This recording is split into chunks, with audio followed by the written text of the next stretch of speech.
안녕하십니까. 예민수의 경제토크 시작합니다. KR리서치 김대준 대표님 오셨는데요. 시장의 방향성과 함께 주도주가 어떤 것이 될 것인지 주도주 얘기를 좀 또 이어서 하도록 하겠습니다. 어서 오십시오. 안녕하십니까. 시장은 항상 되려고 하면 주도주가 있어야 되잖아요. 당연하죠. 네, 그렇죠. 예.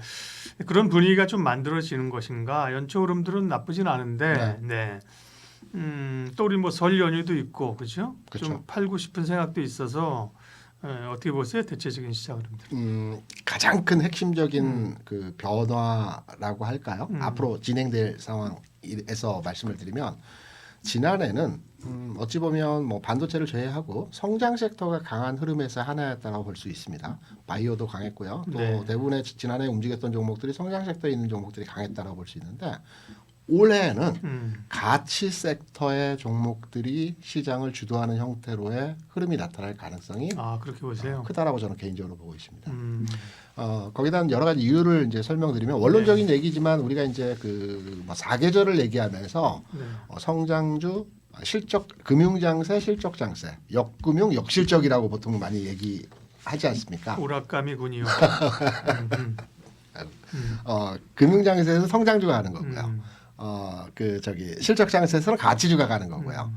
역금융 역실적에서는 금리가 올라가고 시장 상황 경제가 안 좋은 불구하고 성장 가치주가 번갈아가면서 움직이는 시장을 이제 보통 언론서에는 그렇게 이제 많이 나오는데요.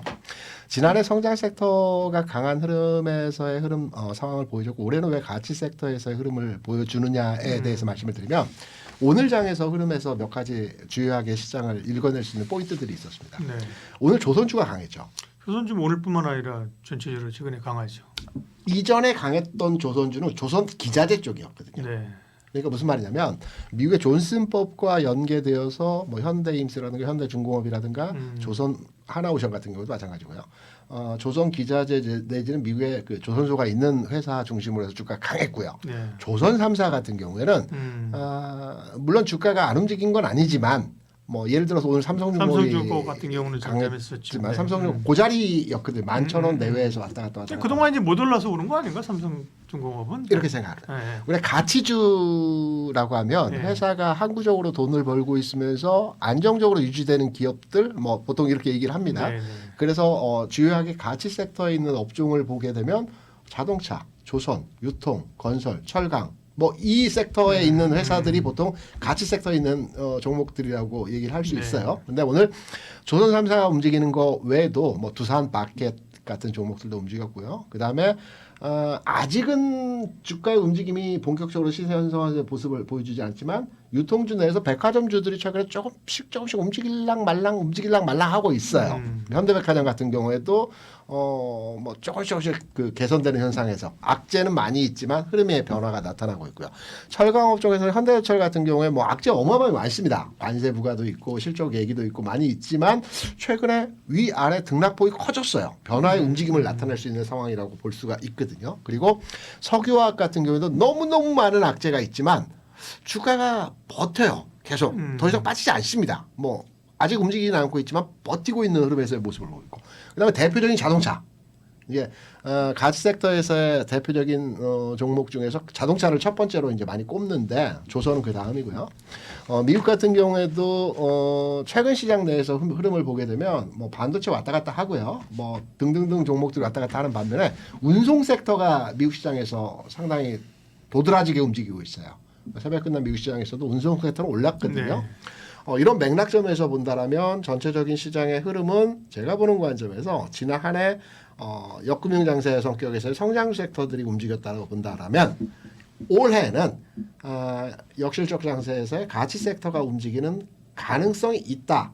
그렇기 때문에 지금 조선주가 특히 조선 3사가 움직이는 시장 흐름에서의 그 상황을 판단해 보게 될 때 우리가 이 가치 섹터 있는 뭐 현대 건설기계 같은 경우에는 안 움직였지만 앞으로 움직임이 도드라지게 현상이 나타날 가능성도 있다라고 보고 있습니다.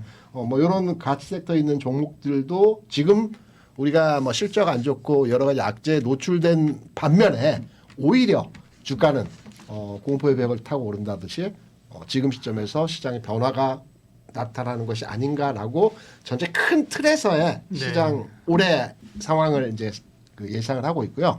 이제 한 단계 세부적으로 들어가고 있으면 잠깐만요. 정리 한번 하고 네. 어쨌든 올해는 가치주가 주도하는 시장이 될 것이다. 네, 좀 의외이긴 하지만, 그러니까 2차 전지, 바이오 이런 건 대표적으로 성장주란 말이에요. 그렇죠. 그렇죠? 뭐 그다음에 플랫폼 이런. 그러니까 사실 과거처럼 성장주와 가치주의 선도 이렇게 선을 가르기는 좀 어렵긴 해요. 그런데 그렇죠. 일반적으로 기대감을 가지고 이익은 안 나오지만 PR이 높은 거, 이건 성장주예요. 그렇죠, 그죠? 맞습니다. 바이오 숫자는 안 나오지만 네. 2차 전지 앞으로 좋아질 거야. 그죠? 그렇죠. 이런 거죠. 그죠?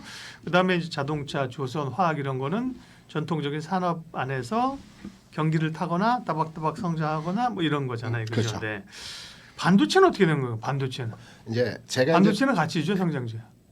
그 돈 버는 기술주라고 보통 얘기를 하는데 네. 가치주도 성장주도 아닌 반도체는 기술주에서 다른 섹터 영역이라고 저는 그래요? 생각을 합니다. 약간 굳이 넣는다면 성장주 범위에 넣어야 되는 거 아닌가? 엔비디아가 성장주는 아니지 않습니까? 밑에 성장주 아닌가요? 아니죠. 돈을 많이 버는 회사일 뿐이라고 생각을 하는 겁니다. 그러니까 이게 개념이 이렇게 명확하지가 않다니까요, 그죠? 네. 이제 성장 가치주라고도 있고 또 뭐 헷갈려. 그렇죠. 제약바이오는 정확하게 이제 성장주 섹터에 음. 포함되는데 오케이. 엔비디아는 뭐 가치 성장주가 아니라고 보고 있습니다. 좋습니다. 반도체는 굉장히 좋게 보고 있습니다. 음. 이제 3자 투탑 얘기부터 잠깐 네네네. 말씀을 드려볼게요. 반도체 우리 얘기는 반도체 코너 아닌데 지금 어쨌든 주도주 얘기하면서 아까 네. 제가 말씀 끊어서 죄송해요. 중간중간 정리를 한번. 어쨌든 그렇죠. 가치주의 올해는 시대를 보자. 네, 맞습니다. 그러면 그 가운데서 그러면 원래 무슨 얘기를 하시려고 했던 거예요? 이제 가치 섹터 내에서도 네. 이제 시장의 변화가 나타나는, 그러니까 지난주 강했던 섹터들이 있지 않습니까? 대표적인 게 HBM 네, 반도체여서 그렇죠. 네. 올해는 유리기판으로 넘어가는 형태의 흐름이 진행될 것 같아요. HBM보다는 유리기판이 강한 네. 대세 흐름을 가져갈 것으로 보고 있고요. 근데 바이오를 보게 되면 이제 성장 섹터가 안 간다는 건 아니고요. 부분적으로 변화의 흐름이 나타날 거라고. 그 안에서도. 네. 바이오 섹터를 보면 지난해 뭐 CDMO도 있었지만 비만이 굉장히 강했지 않습니까? 그렇죠. 그러면 올해는 비만보다는 치매 치료가 할 가능성이 높습니다. 왜냐 하면 일라일릴리가 주가가 재작년부터 주가가 올라갈 때 두 가지 투트랙으로 주가가 움직임이 진행이 되었거든요. 네. 첫 번째는 그러니까 당뇨병 약을 개발하다가 여기에 부작용으로 살 빠지는 효과와 그 치매 치료가 된다라는 그 제약 그 내용으로 네. 주가 움직였어요. 근데 제품이 먼저 양산된 게 비만 치료제였고요. FDA 승인을 지난 6월 7월에 받은 게 치매 치료였습니다. 아직 제품이 양산화되지는 않았습니다. 일라일리 주가를 보게 되도록 최근에 기난한 박스 횡보를 보여주다가 최근에 움직이려고 조금씩 부분 흐름에서의 상황이 전개되고 있거든요. 그러면 비만 치료제를 또 계속해서 가져갈 것이냐, 이 부분보다는 기존에 가지고 왔던 치매 치료의 영역에서의 흐름이 진행될 가능성이 높고, 국내 관련 종목 중에서 유한양행 같은 종목이 비만도 가지고 있고 치매도 가지고 있습니다. 물론 당뇨병을 잘 치료하는 그 기술을 가지고 있기 때문에 그렇고요. 유한양행 또 한 번의 흐름에서의 전환이 될 것 같고. 알츠하이머를 오래 주목한다. 그렇죠. 그다음에 이제 자동차는 여전히 유효하다라고 보고 그렇죠. 있고요. 자동차는 가치주일 수 있죠. 그렇죠. 네. 성장주보다는. 그리고 이제 지난해 또 하나 흥행했던 게 기업 밸류업이었죠. 그렇죠. 금융주. 네. 네. 금융주 가치주라고 볼 수 있죠. 네. 그렇죠. 네. 기업 밸류업인데 올해는 밸류업 프로그램이 연속선상에서 진행되는데 규제책이 나올 것 같습니다. 그러니까 밸류업의 3단계가 처음에는 홍보 가이드라인, 그다음에 동료, 그다음에 규제거든요. 그래요? 규제를 해요? 그러니까 지난해 일본에서 PBR 1 미만 기업에서 퇴출. 토요타가 그때부터 주가 쭉 올라가죠. 마지막 단계 밸류업의 정점이 규제입니다. 규제라는 단어가 좀 그렇다. 어쨌든 그렇죠. 좀 강제적인 조치, 그죠? 이런 거죠, 그죠? 그렇죠. 예, 그렇게 이제 의무적 조치 뭐 이런 거죠, 그죠? 규제라고 하니까 뭔가 산업을 규제하는 것 같은 느낌들, 그건 아닌데, 그죠? 그렇죠, 그렇죠. 지난번에 강제, 뭐 밸류업 강제. 그렇죠. 포럼에서 PBR 0.3 미만 기업은 모 정치인이 뭐 이거는 시장에서 나가야 되는 거 아닌가, 뭐 M&A 돼야 되는 거 네, 아닌가, 이런 메시지가 있었다시피 이게 이제 확장되면서 강제적인 조치가 나타나면서 PBR이 낮았던 종목들, 금융주가 아니고 PBR이 현저하게 낮은 종목들이 올해 올라갈 가능성이 있고요. 밸류업에서는. 그리고 또 하나는 지난해 강했던 섹터가 수출, 방산, 화장품, 식음료였습니다. 그렇죠. 이게 기본적으로 이게 이제 수출 관련주거든요. 환율 상승과 수출 증대되는 효과로서의 흐름이 진행되는 가운데 주가 강세를 보였어요. 요거는 조심해야 된다고 보고 있습니다. 요거는 올해 고점부 이후에 주가가 꺾이는 흐름이 나타날 가능성이 없습니다. 아, 그래요? 방산이나 전력기기는 지금도 상당히 주목하는, 그다음에 주도주로서의 가능성이 있는 섹터로들 보고 있는. 방산 전력기기 한번 설명을 드려볼까요? 짧게. 예. 방산은 수출 데이터 측면에서 보면 170억 불, 140억 불, 지난해 100억 불입니다. 그러니까 수출은 줄고 있어요. 그래요? 수주는 늘었습니다. 지난해 160억 불 수주라. 그러니까 방산은 한번 수주를 받게 되면 이게 10년, 5년 나누어서 수출을 하게 돼 있거든요. 계속해서. 근데 데이터적 측면에서 보면 수출이 늘어나야 되는데 수주는 물론 수주가 늘고 있기 때문에 수출이 앞으로 향후 증가는 하겠죠. 그런데 최근 3개년 동안의 수출 데이터를 보게 되면 감소 추세가 진행되고 있어요. 그래서 방산에 대해서는 아직 고점을 하나 에어로스페이스가 강하긴 하지만 요 하나만 강하고 나머지들은 아직 따라가지 못하고 있거든요. 그래서 방산은 부정적으로 관망해야 되는 측면에서 보고 있고요. 그다음에 전력기기는 전력기기가 올라간 근간이 뭐냐면 뭐 AI 수요도 있겠지만 기본적으로 숫자가 찍히는 국면에서의 내용은 미국의 노후화된 전력 설비를 교체한다는 내용이었거든요. 그렇죠. 이게 2022년대 바이든이 행정부로부터 2조 달러에 대한 승인을 얻고 이게 지난해와 지지난해 2년 동안 노후 전력 지수 SOC를 투자를 했습니다. 이게 마무리가 됐거든요. 그리고 신정부가 들어서 또 추가로 의회 통과를 기반으로 해서 SOC 투자를 할 수도 있어요. 그런데 이게 마무리가 됐기 때문에 전력기기 같은 경우 추가 수주 발주는 좀 더 지켜봐야 되지 않겠느냐. 그래서 전력기기도 마찬가지로 AI에 대한 수요는 있겠으나 기본적으로 숫자가 찍히는 데이터 여기에 대해서는 좀 우리가 아직까지 확인되지 않았다. 그래서 마찬가지로 요거는 좀 지켜봐야 될 거라고 판단되고 있고요. 다만 식음료 중에서 라면 관련주 삼양식품은 긍정적으로 보고 있습니다. 요거는 예외적으로 종목 상황에서의 흐름이고 나머지 4대 수출 관련주들은 지금부터는 좀 헤어질 결심을 해야 될 때가 아닌가. 화장품도 좋게 보는데. 화장품도 수출은 100억 달러 지난해 했죠. 예. 그런데 화장품 종목의 주가를 한번 보시면 별반 주가가 그냥 합니다. 제일 강했던 VT 같은 경우에도 뭐 올라갔다 뭐 조정받고 있고 대표적인 뭐 코스맥스라든가 뭐 대형주들은 뭐 이미 조정을 예전부터 시작을 했고요. 작은 종목들도 선별화되는 움직임을 보여주고 있기 때문에 수출 데이터는 조금씩 증가하는지는 모르겠으나 앞으로 증가할 수 있을지는 모르겠으나 전체적인 종목 간의 흐름에 있어서는 조금은 보수적인 측면에서의 흐름들을 보여주고 있다. 좀 의외입니다. 그러니까 이제 생각이 다른 시각을 듣는 게 좋은 거죠. 네. 저야 이제 시장의 일반적인 생각을 좀 정리해서 전달하는 게 제 임무이기 때문에 그렇죠. 그런 쪽을 보면은 뭐 반도체, 그다음에 뭐 방산, 전력기기 지금이 어쨌든 핵심 섹터잖아요, 그죠? 그럴 걸로 보이는데 방산, 전력기기, 화장품 이런 섹터들은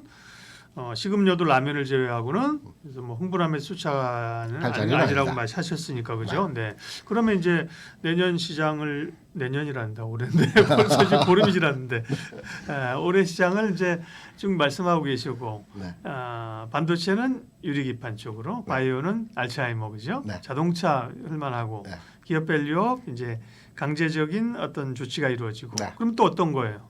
다음은 이제 가치 섹터에서는 조선은 여전히 유효하고요. 그리고 이제 성장주 딴에서도 패션이 변화하고 있거든요. 뭐 로봇으로 흘러가는 뭐 분위기 이런 내용들은 우리가 눈여겨봐야 되겠죠. 레인보우 로보틱스 기반으로 해서 그래서 이런 내용으로 전반의 시장을 잠시만 끊었다 할게요. 이거 저 마이크 때문에 이게 항상 또 문제를 일으키네.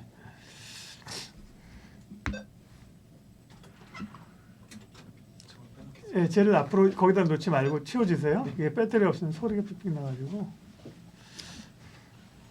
제가 아까 잠깐 정리하는 거기서부터 다시 가겠습니다. 네네. 그럼 이거 내수 엔터 유통 이건 이거 말씀드리죠. 거죠? 네. 거기서 제가 다시 거기서 아까 그 앞 질문부터 이어갈게요. 네. 그러면 2025년은 이제 가치주가 중심이 될 것이다. 구체적으로는 반도체도 HBM에서 글래스기판, 바이오는 이제 알츠하이머가 중심이 되고 자동차는 뭐 가치 섹터고 그죠? 기업 밸류업 가운데서도 이제 뭔가 강제적인 조치들이 나오고 뭔가 붕업될 수 있다는 거죠. 그렇죠? 기본적으로 좋다는. 그다음 그러면 좀 방산, 전력기기 뭐 이런 쪽은 좀 둔하다고 하면 다음으로 이제 주목하는 또 섹터는요. 미국도 신정부가 이번에 들어서지 않습니까? 그 중국도 그간에 경기 부양을 계속 추진했지만 뭐 시장에서 이렇다 할 만한 성과를 못 내고 있어요. 그렇죠. 예. 이번 양해를 많이 또 기다리고 있거든요. 양에서 어떤 파격적인 내용에서 어떤 경기 부양을 위한 정책이 나오지 않을까라고 생각을 하고 있고요. 네.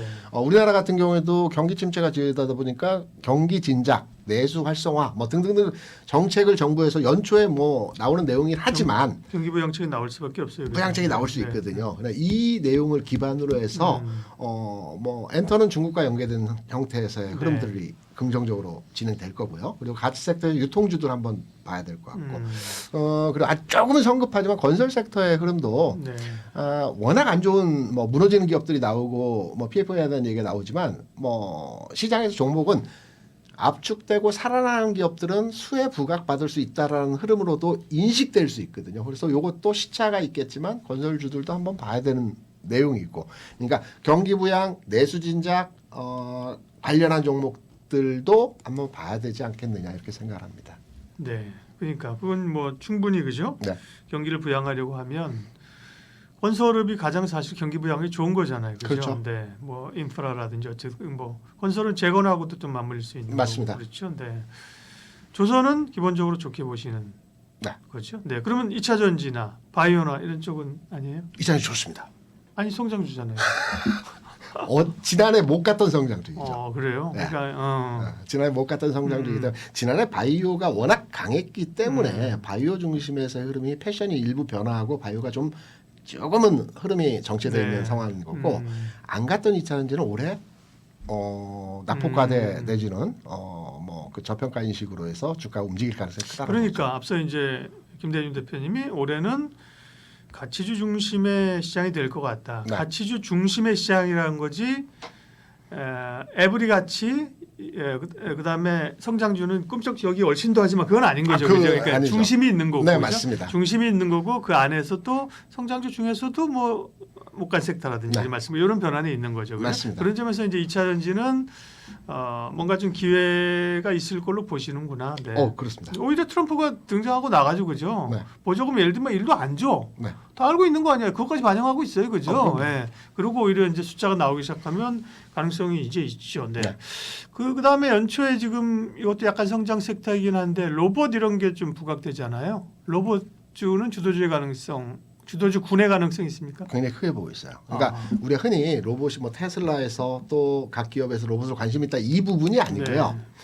저는 이렇게 한번 접근을 해보고 있어요. 전 세계에서 로봇 관련주 중에서 가장 대표적인 종목이 보스턴 다이나믹스이지 않습니까? 네, 현대차가품은 정의선 회장이 30% 지분을 가지고 네. 있고요. 현대차 그룹은 그 순환출자 구조로 되어 있습니다. 그 지주회사 체계가 아니고 그 회사를 이제 장악을 하려면 지분을 사야 되거든요. 자금을 마련해야 됩니다.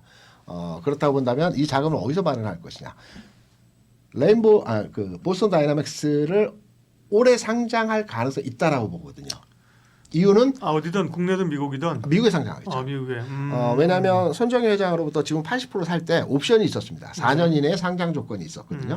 그리고 그 4년이 내년 올해 5월입니다. 그래서 여러 가지 내용이 결합된 상황 하에서 로봇주의 분위기는 올해 5월, 6월, 7월까지 흐름이 진행될 가능성이 크다라고 예. 보고 있고요. 이런 맥락점에서 꼭 삼성이 지분을 인수해서 레인보우 로보틱스가 대장주로의 로봇 시세를 만들어 간다는 이유도 있겠으나 전체적으로 시장에서 로봇 얘기가 많이 얘기가 나오면서 이 로봇에 대한 전체 분위기가 좋아질 것이다라고 생각을 해서 로봇주 더 가야 된다고 보고 있습니다.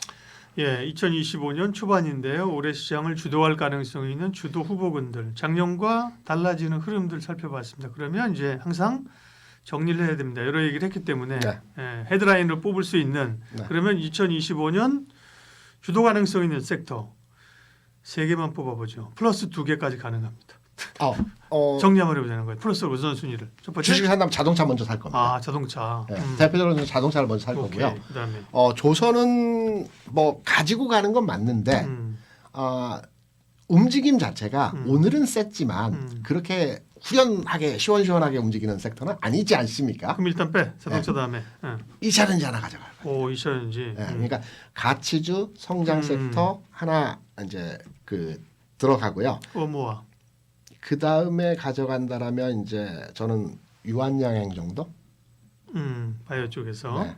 요거를 가져가면서 이제 운용을 좀 적절하게 하는 형태로 그렇게 생각하고 있습니다. 네.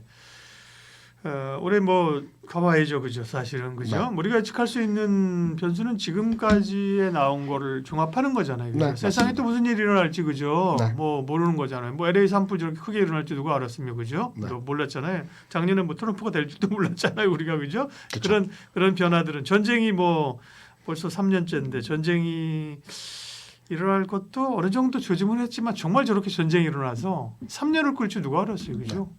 그런 것들은 중간에 우리가 시각 조정을 해야겠지만 네. 지금 시점에서 2025년을 바라보는 주도 섹터 이야기 김대준 대표님과 나눴습니다. 고맙습니다. 네.